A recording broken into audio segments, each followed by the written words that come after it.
आप देख रहे हैं एसएनसी आवाज सैफी अब्बास के साथ। आप देख रहे हैं एसएनसी आवाज। हम बात करेंगे एनसीएल के करप्शन की, जहां पर सतर्कता जागरूकता सप्ताह मनाया जाता है।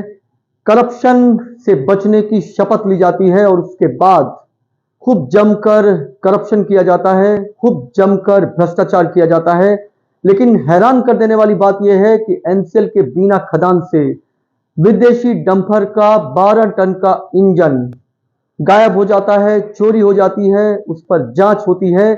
लेकिन 1 महीना होने जा रहा है, उस डीजल इंजन का अब तक कुछ भी पता नहीं चल पाया। लेकिन सबसे बड़ा सवाल यह है कि जहां एनसीएल के स्टोर से चोरी होने की जानकारी मिलती रही है, कई परियोजना में स्टोर के सामान चोरी होते रहे हैं, लेकिन शायद ये पहला ऐसा मामला होगा जहां पर 12 टन का ये इंजन खदान से देखते ही देखते बाहर गया और उसके बाद ये चोरी हो गया। इस पर पुलिस जिस तरह से जांच कर रही है, नए नए खुलासे हो रहे हैं, लेकिन अभी तक ये सूत्र पकड़ में नहीं आ रहा है कि आखिर उस इंजन को जमीन खा गई या आसमान ले उड़ा। लेकिन ये अपने आप में एक बड़ी चोरी है और ये भी बताता है कि जिनकी चमड़ी मोटी होती है वो कुछ भी चुरा सकते हैं। उनकी बस चले तो वो पूरे माइंस को चुरा कर ये बताएंगे कि हम तो कुछ जानते ही नहीं, यानी डकार लेने के बाद वो सांस भी ना लें। ये देश की संपत्ति है, ऐसे में इस चोरी से जुड़े हुए किसी भी व्यक्ति पर जांच की जा सकती है, कार्रवाई की जा सकती है, और अगर जांच के सूत्र किसी लापरवाही तक जाते हैं तो हर हाल में कार्रवाई होनी चाहिए। आखिर एनसीएल के खदानों में चोरी कोई नई बात नहीं है। आसपास कबाड़ियों की दुकान है, कबाड़ माफियाओं के गुर्गे खदान क्षेत्र में जाते रहे हैं, लेकिन इतनी बड़ी चोरी, 12 टन का डंपर का इंजन जिसे क्रेन से ही उठाया जा सकता है, आखिर ये खदान क्षेत्र से कैसे बाहर आ गया? सीसीटीवी फुटेज में कुछ चीजें दिखाई दे रही हैं, वहां पर जो चप्पे चप्पे पर सुरक्षा गार्ड मौजूद हैं, उसके बाद आखिर ये इंजन किस जादुई शक्ति से गायब हो गया, ये अपने आप में सबसे बड़ा सवाल है। जहां पर विजिलेंस वीक मनाया जाता है, जहां पर सतर्कता जागरूकता सप्ताह मनाया जाता है और ये शपथ ली जाती है कि वो किसी भी हाल में ना करप्शन को बढ़ावा देंगे, ना करप्शन करेंगे, ना चोरी करेंगे, ना चोरी को बढ़ावा देंगे। फिर एनसीएल के बीना खदान में आखिर वो जादुई मैजिशियन कौन है, वो जादूगर कौन है जो इतने बड़े इंजन को निगल गया? इस पर जांच होनी चाहिए। करोड़ों के इस इंजन का पता तो हर हाल में चलना ही चाहिए। फिलहाल ये मामला सुर्खियों में बना हुआ है। 20-25 दिन से बीना पुलिस जांच कर रही है। जांच के सूत्र जैसे जैसे आगे बढ़ते हैं, कुछ विरोध भी देखने को मिलता है।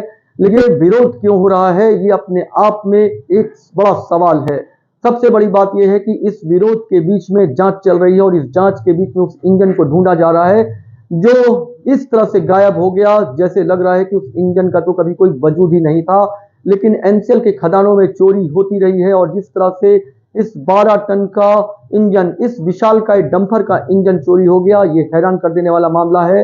बीना परियोजना के जीएम जो एक ईमानदार व्यक्तित्व के व्यक्ति हैं, खुद उनकी परियोजना में इतना बड़ा दाग लग गया कि डंपर का इंजन जिस तरह से लापता हो गया है, वो अपने पीछे कई सवाल छोड़ता है। अब जांच के बाद जब ये इंजन मिलेगा, तब वो सफेद पोश अधिकारी, सुरक्षा से जुड़े हुए लोग जो परियोजना की तनख्वाह उठा रहे हैं, वो लोग जो इस परियोजना में सम्मान की जिंदगी जी रहे हैं, लेकिन इस सम्मान के पीछे उनके अंदर का कलंक, जो इस करोड़ के इंजन को हजम करके वो जिस तरह से चुपचाप इस जांच को देख रहे हैं, ये वाकई में हैरान कर देने वाला मामला है। क्योंकि ये कोई छोटी मोटी चोरी नहीं है। 12 टन का इंजन जिसे आसानी से उठाया नहीं जा सकता है, वो इंजन एनसीएल बीना खदान से चोरी हो जाता है। जांच तो हो रही है। आखिर खदान में जब कैमरे लगे हुए हैं, चप्पे चप्पे पर सुरक्षा गार्ड मौजूद हैं और उसके बाद उसी बैरियर और गेट से ये इंजन बाहर जाता है, क्योंकि ये इंजन वहां से हाईजेक होकर उड़ नहीं सकता, इसे हवाई जहाज से बाहर निकाला नहीं गया और ये किसी बड़े वाहन से ही बाहर निकाला गया है। तो आखिर ये इंजन कहां चला गया, सबसे बड़ा सवाल तो यही है। और जैसे ये इंजन बाहर आएगा, इस इंजन से जुड़ा हुआ भ्रष्टाचार और इस भ्रष्टाचार से जुड़े हुए लोग भी बाहर आएंगे, जो ईमानदारी की बात करके कंबल ओढ़कर घी पीते रहे हैं। क्योंकि एक तरफ ईमानदार होने का शपथ लिया जाता है और दूसरी तरफ इस तरह की बड़ी चोरी पर जांच हो रही है की बात कह के सब खामोश हो जाते हैं। एसएनसी आवाज के साथ सैफी अब्बास।